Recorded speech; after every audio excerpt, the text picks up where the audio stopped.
Esta es una historia de oportunidades perdidas. De cómo los organismos encargados del cumplimiento de la ley mejor preparados fracasaron a la hora de atrapar al asesino más sanguinario de la mafia, Roy DeMeo. Roy era al asesinato lo que Henry Ford a la industria del automóvil. Él lo diseñaba, lo organizaba y asesinaba con eficiencia.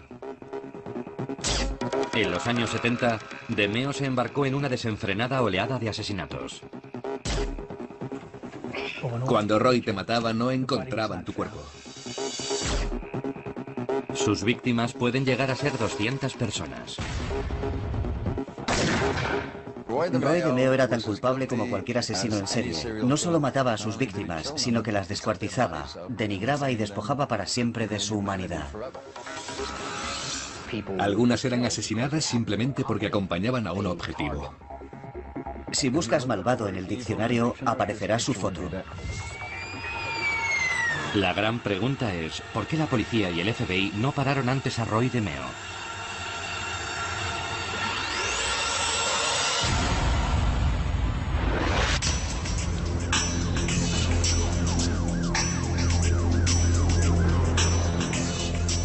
En 1975, los detectives que trabajaban para el Escuadrón contra el Crimen Organizado realizaron un macabro descubrimiento. Era un tranquilo domingo en Queens. Aquí, en un callejón detrás del mercado de la carne Pentry Pride, la policía descubrió los restos de un joven adulto metidos en varias bolsas de basura.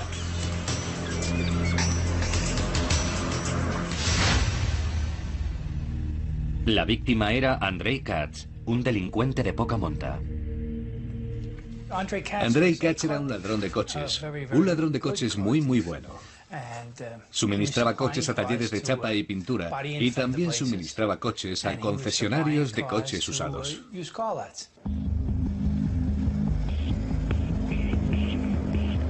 Katz procedía de lo que entonces era una zona peligrosa de la ciudad, el distrito Canarsie de Brooklyn.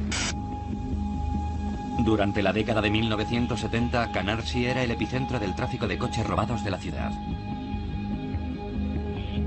Era famoso por sus talleres de chapa y pintura, talleres mecánicos y cementerios de automóviles. En aquella época, muchos de los talleres mecánicos eran denominados tiendas de desguace, especializadas en desmontar coches robados para utilizar sus piezas. Pero cuando se descubrió el cuerpo de Katz, era evidente que alguien había estado desguazando algo que no eran coches. Nadie se dio cuenta de que aquel macabro descubrimiento constituía la primera pista de una de las oleadas de crímenes más impactantes que se recuerdan, iniciada por uno de los asesinos más sanguinarios de la mafia, Roy DeMeo.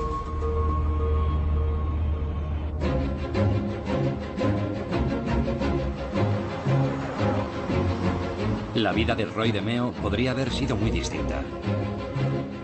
Su madre quiso que fuera médico. Un tío suyo era un importante fiscal, otro un científico forense. Pero Roy DeMeo nunca auguró un futuro tan prometedor. Tras comenzar como chico de los recados y aprendiz de carnicero a tiempo parcial, escogió la vida criminal.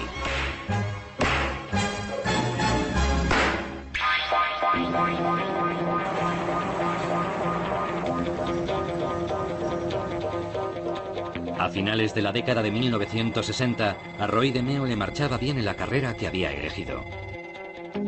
Era un exitoso matón y gángster callejero. Pero DeMeo quería más. Ansiaba convertirse en el llamado hombre hecho, made man, un miembro de pleno derecho de una familia criminal de la mafia. Y pronto consiguió lo que siempre había deseado.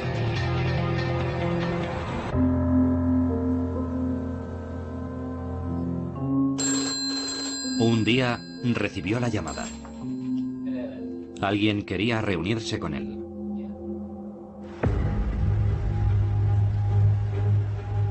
La llamada provenía de esta casa.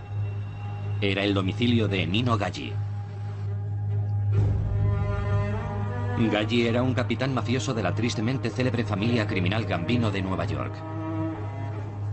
Fue introducido en la organización por Nino Galli, y Nino Galli trabajaba para Paul Castellano, que era el jefe de la familia Gambino.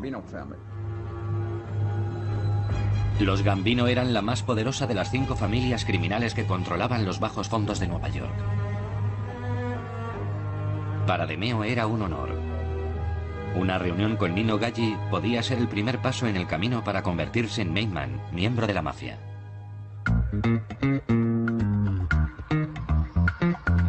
Galli colocó a DeMeo en el primer peldaño de la escalera de la mafia. Fue convertido en socio y trabajaba en colaboración con Nino en varias tramas para aumentar sus respectivos caudales. Los intereses de negocio de DeMeo encajaban a la perfección. Préstamo con usura. Juego. Robo. La luna de miel comenzó bien. DeMeo expandió su negocio de préstamo con usura. Y pronto Roy estaba haciendo lo que cualquier jefe de la mafia desea hacer: ganar dinero a raudales.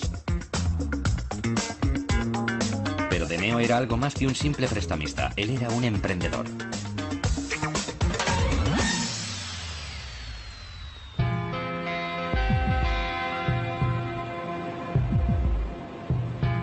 Comenzó a poner sus ojos en otras áreas de la delincuencia, como la pornografía. En aquella época, la pornografía dura era ilegal. Algunos jefes de familia, incluidos los Gambino, no la miraban con buenos ojos. Pero DeMeo decidió que era una oportunidad demasiado buena para dejarla pasar. Nino Galli hizo la vista gorda por una simple razón: las ganancias eran formidables.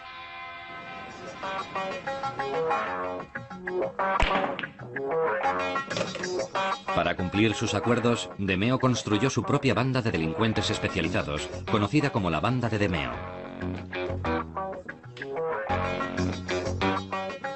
Cada hombre tenía su propia área de experiencia. Incluía a Chris Hardy, nombre auténtico Rosenberg. Un joven de 24 años con un carácter despiadado. Y aficionado a los coches veloces y a las drogas. Chris idolatraba a Roy. Quería ser Roy. Quería estar en la mafia. Freddy Dinom era el conductor de la banda, conductor para las huidas. Freddy era piloto de carreras y muy respetado como ladrón de coches. Podía escapar de cualquier persecución policial. Otros miembros de la banda eran Joey Testa y Anthony Center, que estaban tan unidos que eran apodados los gemelos.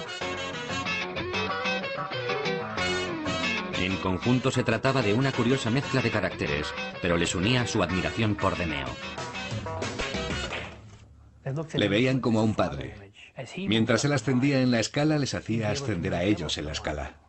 Roy era como un padre para ellos, su mentor y su jefe.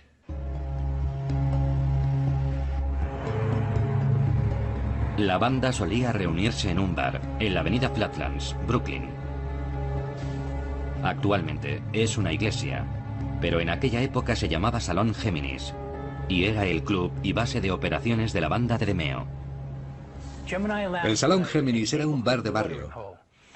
No era una discoteca, era un local muy tranquilo donde los hombres que regresaban a casa del trabajo podían ir a tomar algo. La única excepción era el hecho de que su propietario era Roy DeMeo.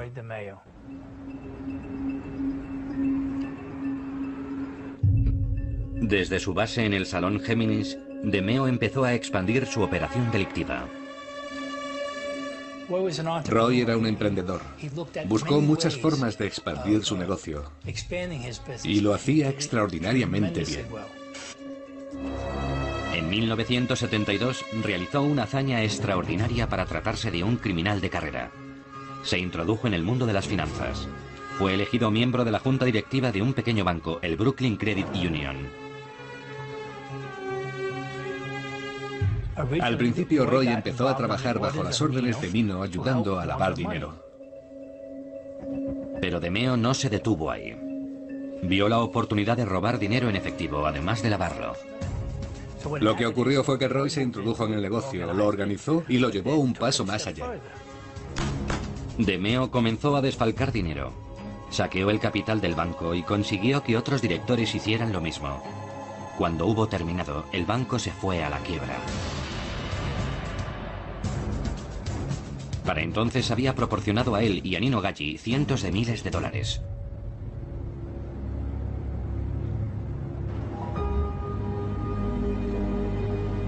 La quiebra de un banco, aunque fuera pequeño, podría haber significado un desastre para DeMeo, ya que el FBI y las autoridades fiscales comenzaron a investigar la quiebra del Credit Union.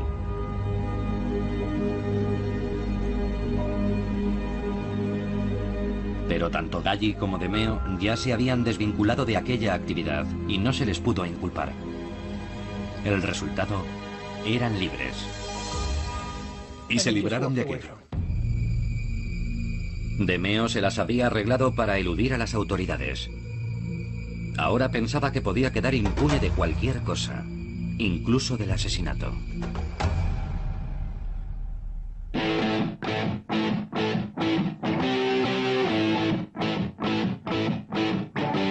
En 1973, Roy DeMeo tenía 32 años. Su negocio de pornografía marchaba bien, pero DeMeo pensaba que podía ir mejor.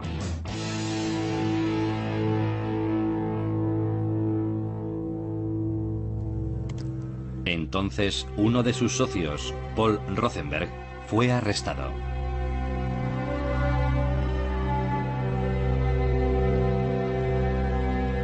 Al encontrarse bajo presión, Roy DeMeo temía que Rosenberg pudiera revelar cuál era su parte en la industria, así que decidió tomar medidas.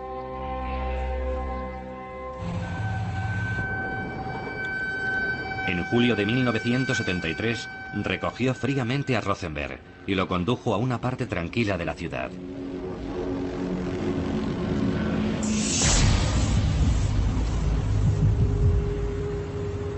Era su primer asesinato. La ejecución lo cambió. Descubrió que el asesinato le daba poder. Ahora no dudaría en volver a asesinar, siempre que se presentara un obstáculo.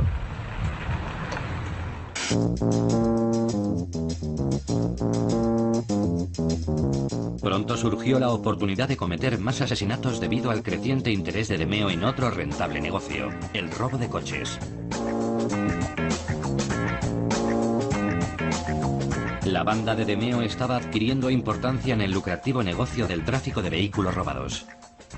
Tenían una banda muy bien organizada de entre 17 y 20 ladrones de coches operando cada noche. En Nueva York se podían ganar cantidades enormes de dinero. Un coche tenía a menudo más valor por sus piezas de repuesto que como vehículo en funcionamiento. Y todo el mundo tenía sus órdenes. Todo el mundo conocía su cometido. Su banda robaba los coches y o bien se les adjudicaba documentación nueva o se desmontaban en las tiendas de desguace de Canarsie. No salían a robar cualquier coche, sabían exactamente qué clase de coches tenían que robar. Había quien quería un Jaguar, quien quería un Cadillac o un Porsche. Robaban por encargo el coche exacto, el modelo, el año. Cualquier coche de lujo siempre termina necesitando alguna pieza. Así que lo que empezaron a hacer fue desguazarlos y vender las piezas. Era un negocio muy lucrativo. Fue en el apogeo de aquella actividad cuando el delincuente local especializado en el robo de coches y socio de DeMeo, Andrei Katz, tuvo problemas con la policía. Andrei fue detenido por un asunto de drogas y tenían miedo de todo lo que podía soplar a la policía.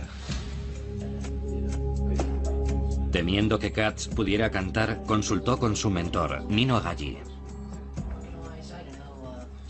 Así que tras una reunión con Roy y su capo, Nino Gaggi, se dio la orden de matar a Andrei Katz.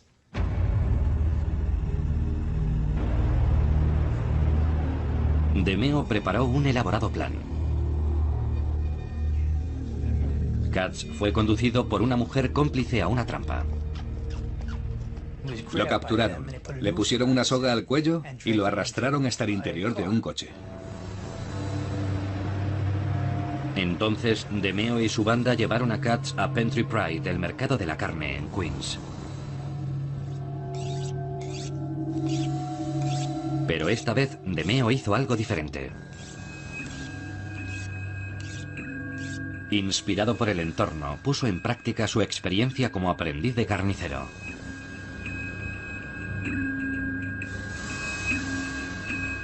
Así fue como Andrei Katz terminó en pedazos dentro de varias bolsas de basura. Lo siguiente que ves en los titulares es la noticia de un cuerpo descuartizado hallado en la parte trasera de Pentry Pride. Y lo que un vagabundo creía que era una pierna de cordero, en realidad se trataba del muslo de Andrei con un tatuaje grabado en él. Lo envolvieron en papel de estraza y lo colocaron cuidadosamente en los contenedores de basura detrás de Pentry Pride. Pero DeMeo había cometido un error. Las partes del cuerpo fueron encontradas porque la basura no se recogió durante el fin de semana.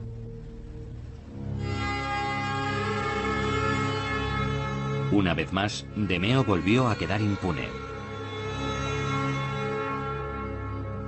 La investigación policial de 1975 sobre el asesinato de Katz no logró descubrir la implicación de la banda. Ningún testigo compareció para prestar declaración. No se halló ninguna prueba inculpatoria.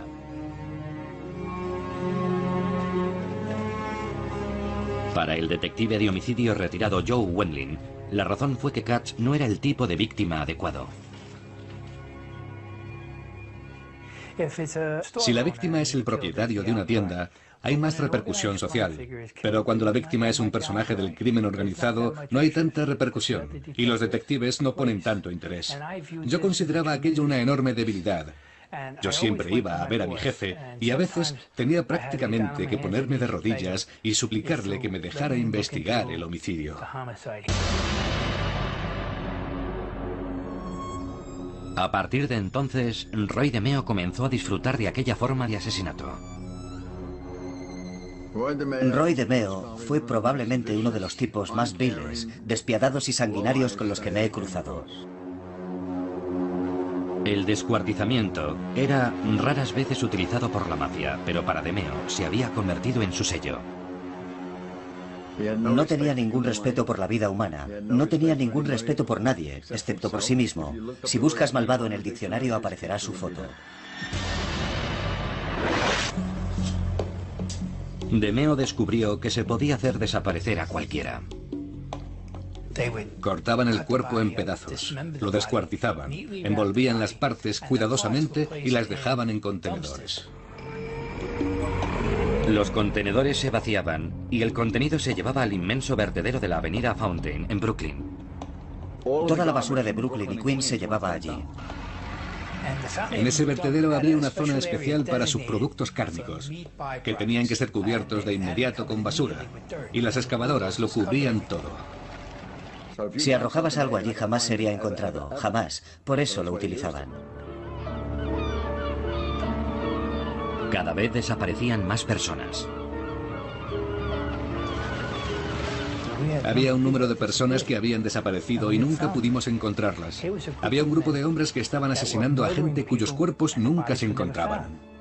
Zona restringida. Se necesita la identificación adecuada. Hoy hace tiempo que el vertedero se convirtió en una zona ajardinada.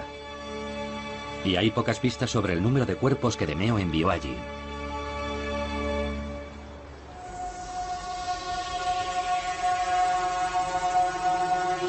Además de utilizar el vertedero, la banda se deshacía también de sus víctimas de otra manera.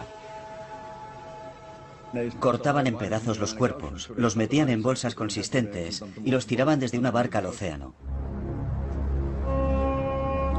DeMeo se fue haciendo cada vez más diestro en su trabajo. Era tan competente que incluso el jefe de la familia, Paul Castellano, lo llamó para utilizar sus servicios como sicario. Residuos peligrosos. Había averiguado que su yerno estaba engañando a su hija. Uno de los cuerpos pertenecía al yerno de Paul Castellano. Su hija había tenido un aborto espontáneo porque lo había descubierto engañándola, así que Paul ordenó a DeMeo que lo matara. Una vez más, el cuerpo nunca se encontró. Sorprendentemente, a pesar de todas las desapariciones, el departamento de policía no logró establecer un patrón, excepto una persona.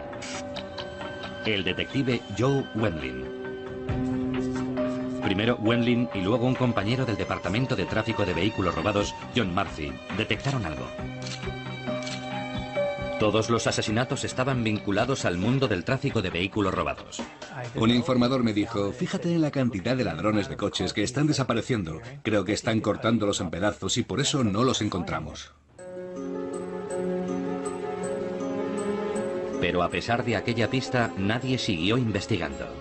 Pocos compartían el entusiasmo de Wendling para investigar más a fondo. Distrito 20, Departamento de Policía. De hecho, las fuerzas del orden estaban en crisis. Una mala gestión financiera supuso la paralización del reclutamiento de policías. La moral estaba baja y la confianza de la gente en el departamento de policía había descendido a niveles ínfimos. La unidad de tráfico de vehículos robados no daba abasto y el FBI no estaba interesado en el tráfico de vehículos robados a nivel local.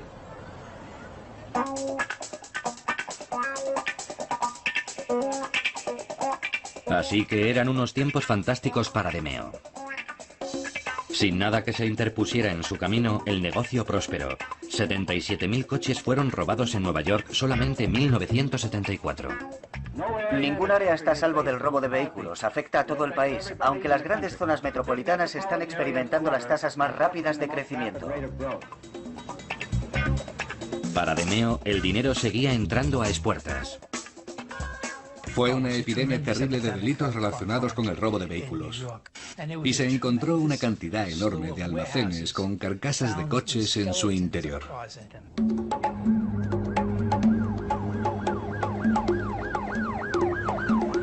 Sin embargo, DeMeo no las tenía todas consigo. Otra unidad encargada del cumplimiento de la ley estaba investigando las reuniones de su banda en el Salón Géminis. Era una unidad aparte. El grupo de intervención contra el crimen organizado de la oficina del fiscal del distrito de Queens y el detective Kenny McCabe.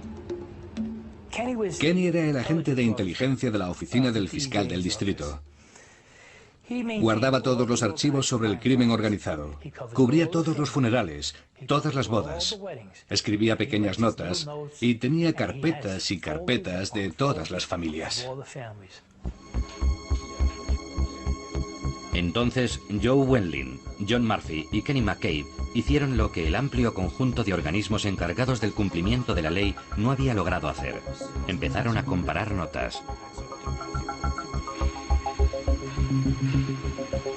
Convencidos de que DeMeo estaba involucrado en asesinatos, comenzaron las tareas de vigilancia, pero solo podían hacerlo en su tiempo libre.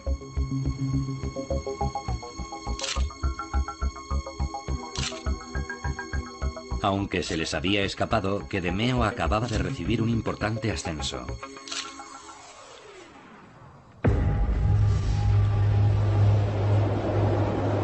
En 1977, Roy DeMeo consiguió lo que siempre había deseado. Se convirtió en mafioso de pleno derecho y fue iniciado formalmente en la familia criminal de la mafia.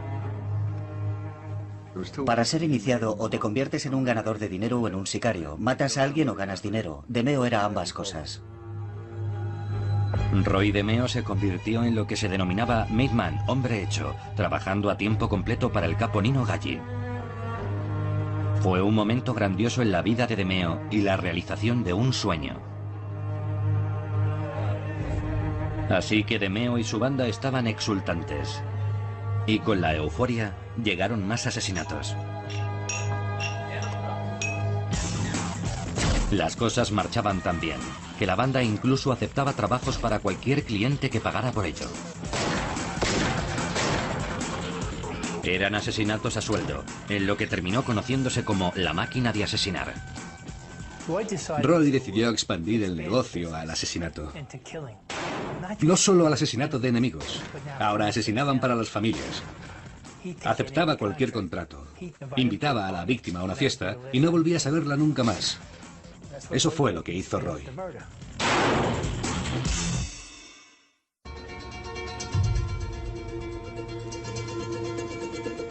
1979 fue un punto álgido para la máquina de asesinar de DeMeo. Para atender la demanda, la banda llevaba a cabo los asesinatos y los descuartizamientos bajo techo.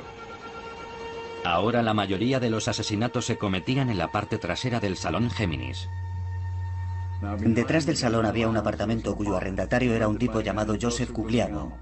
Con un señuelo llevaban allí a la víctima y la introducían en el apartamento. Roy DeMeo disparaba a la víctima en la cabeza, que se envolvía rápidamente en una toalla.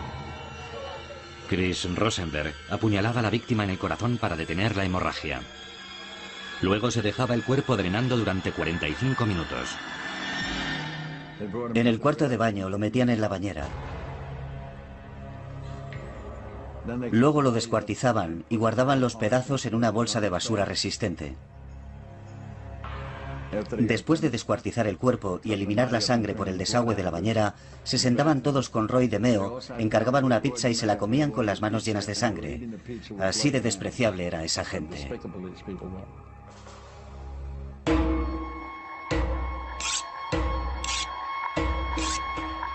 Con el paso del tiempo, el proceso de desmembramiento se transformó en un sádico ritual.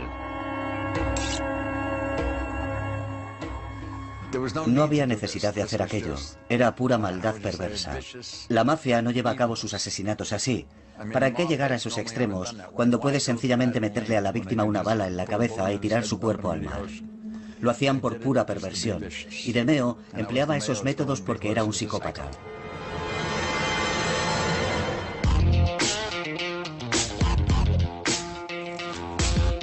Pese a que había asesinado a casi un centenar de personas, Roy DeMeo podía ahora hacer tratos cada vez de mayor envergadura. Así que se embarcó en un ambicioso plan para exportar coches robados a Kuwait. Se había convertido en un criminal a escala internacional. Huelga decir que durante el intervalo hizo desaparecer a varias personas. Pero el plan les reportó a Nino y a él pingües beneficios. En poco tiempo les estaban llegando pedidos de 5.000 vehículos por semana a través de su contacto en Kuwait.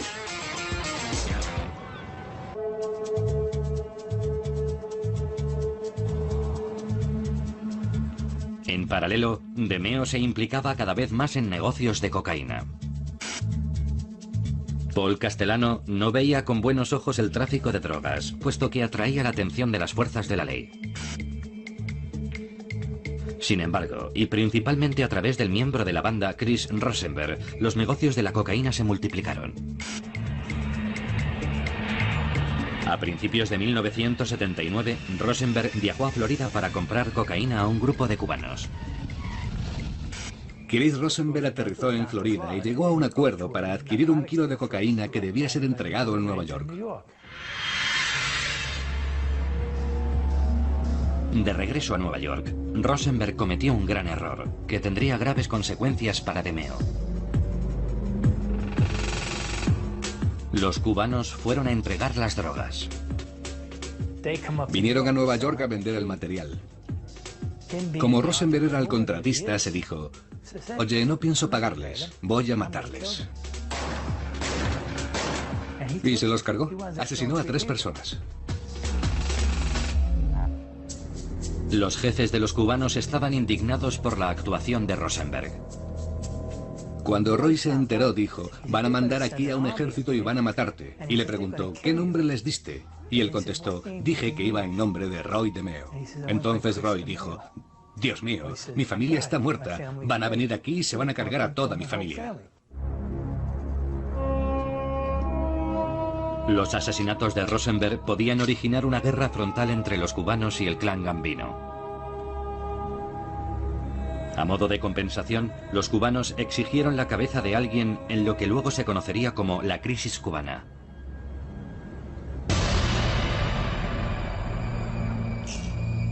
De modo que DeMeo decidió ofrecer un sacrificio, el de su amigo Chris Rosenberg. Decidió que Chris tenía que desaparecer. Lo cosieron a puñaladas y Roy le disparó. Tenían que asegurarse de que los cubanos supieran que habían cumplido su parte del trato. Así que DeMeo no podía hacer desaparecer el cuerpo. Necesitaba una escenificación. No podían descuartizar a Chris. Tenían que dejar su cuerpo a la vista para que saliera en los titulares de prensa. Aparcaron su coche en el parque Floyd Bennett. Lo dejaron sentado en el interior con una pistola de 9 milímetros entre las piernas y luego ametrallaron el coche. Salió en todos los titulares.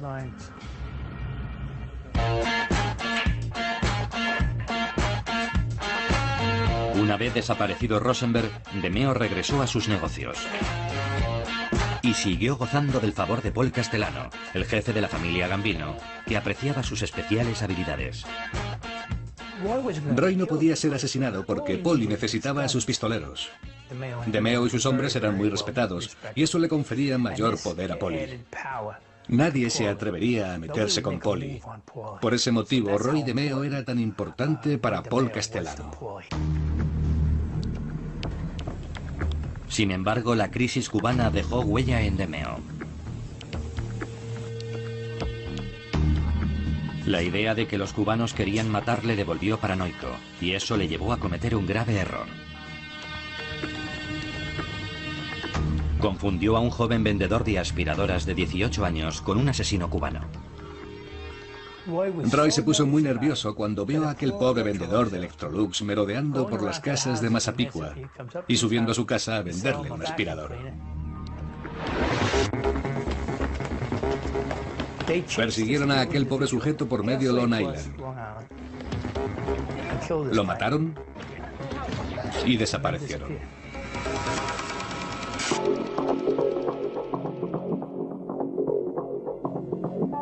Aunque el asesinato se había cometido a plena luz del día, la policía no obtuvo la menor información.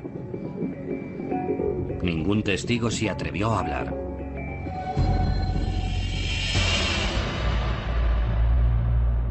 Pero esta vez el jefe de la familia Gambino, Paul Castellano, comenzó a inquietarse por la atención que Roy DeMeo estaba atrayendo sobre sí.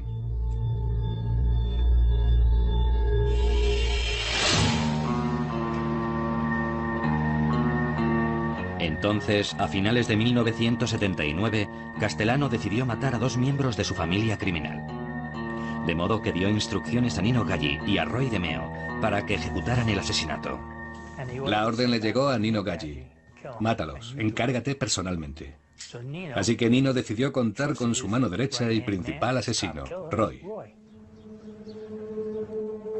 Organizaron un encuentro con un padre y su hijo. Los tenían en el coche, pero el padre se dio cuenta de que aquello no iba a terminar bien.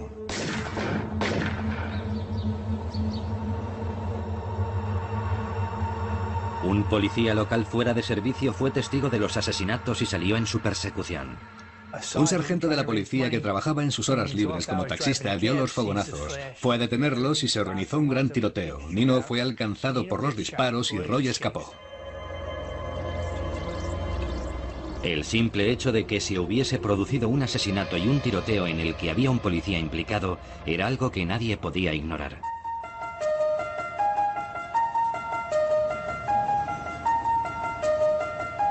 Así que los investigadores empezaron por fin a establecer la relación entre DeMeo y su banda, entre el tráfico de vehículos robados y los asesinatos del distrito Canarsie, y entre Nino y el jefe de la mafia, Paul Castellano. Entonces el FBI hizo un descubrimiento clave.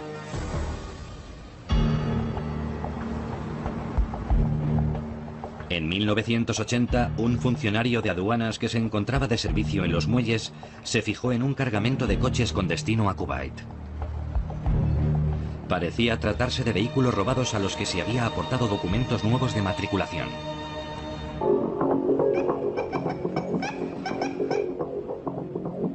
La investigación condujo rápidamente hasta un almacén. El FBI realizó un registro y lo encontró lleno de coches robados, listos para ser exportados por DeMeo a Kuwait. Una huella encontrada en el lugar señalaba a la banda de DeMeo. Aquello puso claramente de manifiesto la envergadura del caso. Una familia mafiosa no solo estaba vendiendo coches robados en Brooklyn, sino que los estaba exportando a otro país. Era algo desconocido hasta entonces. De pronto pasó a ser un caso internacional. Todo el mundo estaba muy interesado en el caso y todo el mundo quería tomar parte en él.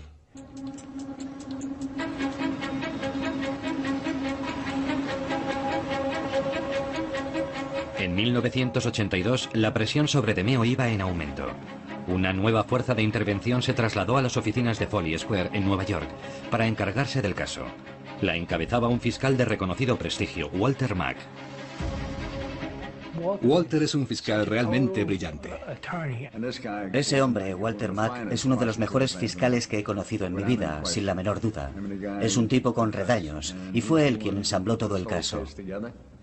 Se entregó a la investigación en cuerpo y alma. La labor de Mack fue poner a trabajar a todas las agencias conjuntamente. Se formó un equipo de investigadores federales, estatales, locales y municipales. El equipo contó pronto con la presencia de Joe Wendling. Nos sentamos, espoleamos el interés de Walter y le pedimos que nos hiciera la promesa de que si se encargaba del caso, seguiría hasta el final.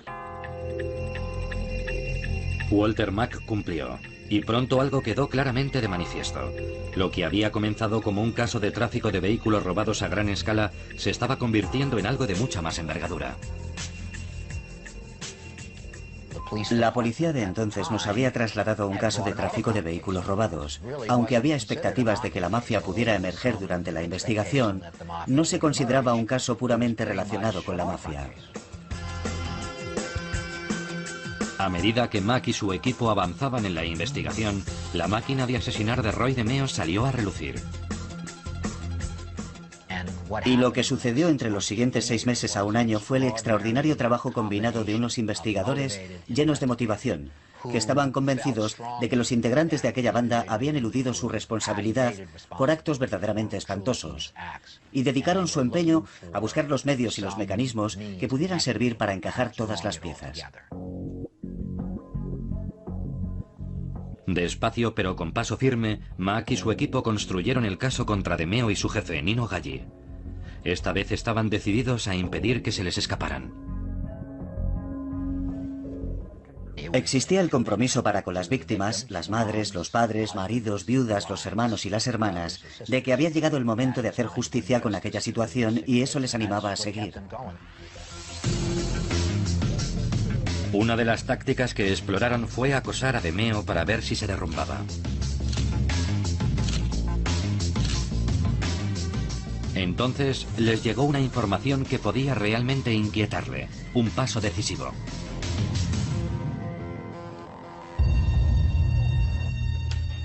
Un día sonó el teléfono. Un nuevo informador, que se hacía llamar simplemente Harry, aseguraba conocer todo sobre la red de tráfico de vehículos robados. Harry era Vito Arena, un socio de la banda de DeMeo. Le llevamos a Manhattan un domingo por la noche. No había nadie presente, excepto nosotros y el fiscal. Le hicimos sentar y le dijimos lo que queríamos. Queremos toda la información sobre los talleres de desguace y los homicidios. Arena empezó a cantar, y los agentes se quedaron boquiabiertos. Vito Arena nos tuvo sentados durante 1 semana y media y nos hizo el relato pormenorizado de cada homicidio. Cómo los llevaban a cabo y cómo cortaban los cuerpos. Nos dijo que la parte más fácil de seccionar era la cabeza, se partía como un lápiz. Nos dejó atónitos y nos lo contó todo sobre Roy DeMeo.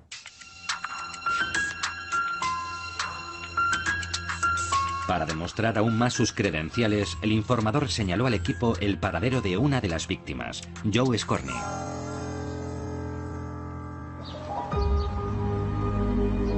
Su cuerpo fue hallado justo donde Arena dijo que estaría, dentro de un barril de cemento en el fondo de un lago. Encontramos el cadáver, del que ya solo quedaba el esqueleto. Llevaba chaqueta y pantalón de faena y una cartera en el bolsillo de la chaqueta. En la cartera llevaba una tarjeta con el nombre de su dentista, lo que nos permitió identificarle en 1 hora aproximadamente.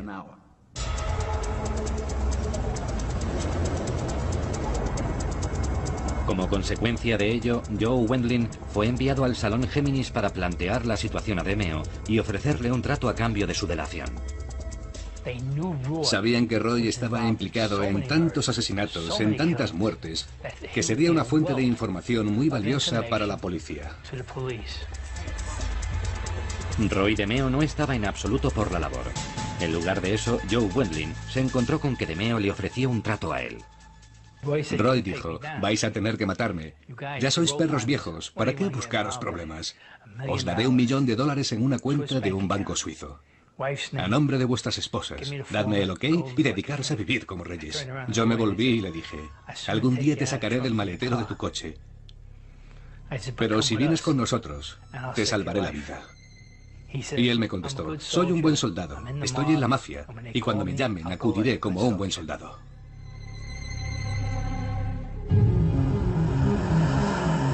Pero el caso iba por buen camino, y con las pruebas que se iban acumulando parecía solo una cuestión de tiempo que DeMeo fuera procesado.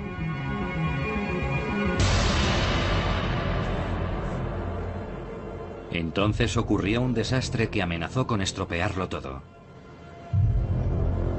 Cuando se aproximaba la fecha del juicio, Roy DeMeo desapareció.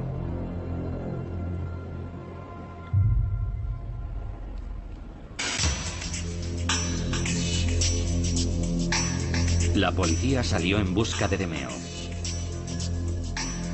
Los informadores decían que le habían visto deambulando como un poseso por las calles, armado hasta los dientes. Entonces la policía recibió una llamada.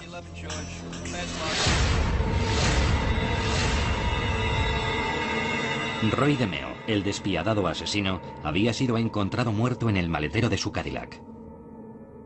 Me desplacé hasta el lugar, levantaron el maletero y ahí estaba Roy, tieso. Me dije, qué tributo a nuestro trabajo. Han asesinado a un tipo que les reportaba un montón de dinero. Habían dejado su Cadillac estacionado en un aparcamiento detrás del Club Náutico Varuna, en Brooklyn. Roy DeMeo murió como había vivido, como una rata callejera, en posición fetal en el maletero de un coche.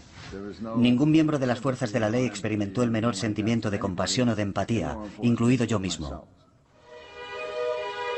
La cuestión era obvia. ¿Quién había sido el responsable? Para el equipo de investigación, el jefe de la familia Gambino, Paul Castellano, era el hombre con mayores motivos.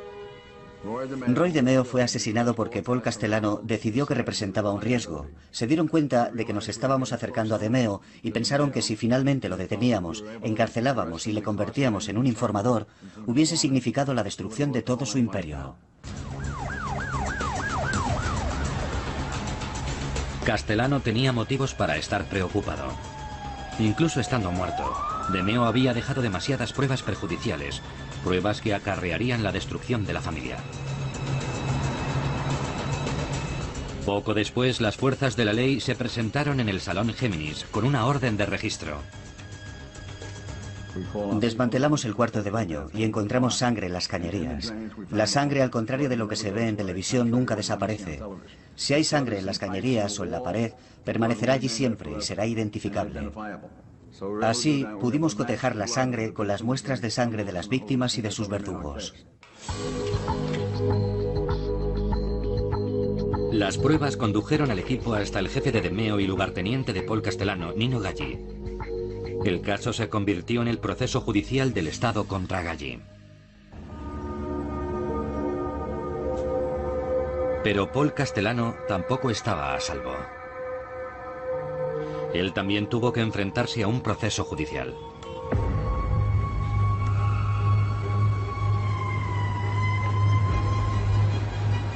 En las Navidades de 1985, durante un receso de 2 semanas que se tomó el jurado, Castellano se dirigió a un restaurante acompañado de uno de sus leales socios.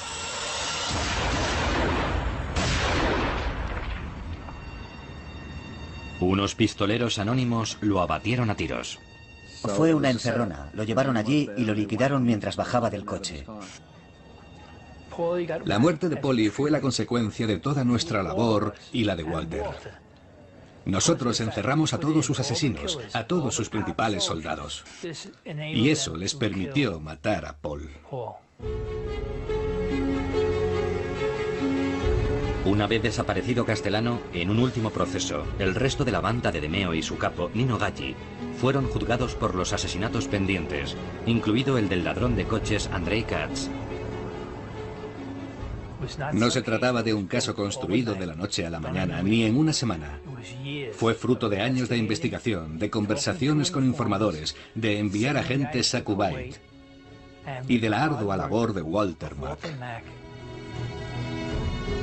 Al final, el peor asesino que engrosó nunca las filas de la mafia dejó como legado no solo una familia criminal desestructurada, sino también algo más estremecedor.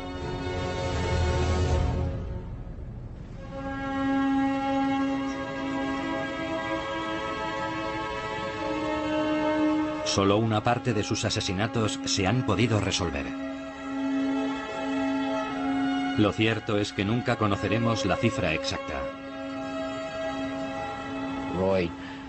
Roy alardeaba de haber matado a 150 individuos, y yo diría que entre 150 y 200 sería una cifra aproximada. Creo que Roy era extremadamente eficiente y cruel a la hora de proteger su territorio. Hubo gente que nos llamó comunicándonos la desaparición de sus hijas, chicas que rondaban bares y ambientes por el estilo, y nunca llegamos a saber nada de ellas. En lo que respecta a hacer justicia con las víctimas, la cuestión es bastante compleja. ¿Es eso realmente posible? Soy de los que piensan que las heridas de los familiares de las víctimas no cicatrizan nunca. Roy DeMeo era tan culpable como cualquier asesino en serie. No solo mataba a sus víctimas, sino que las descuartizaba, las denigraba y las despojaba para siempre de su humanidad. Era un ser humano perverso y cruel, si es que se le puede llamar ser humano. Yo no lo calificaría así.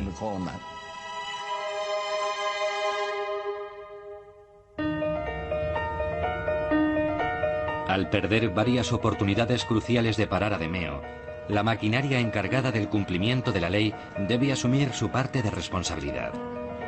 Si bien es cierto que esa misma maquinaria fue finalmente la que aunó esfuerzos para poner fin a la situación, queda sin embargo en el aire una cuestión fundamental. ¿Podía haberse reaccionado antes y encontrado respuestas para los familiares de sus víctimas?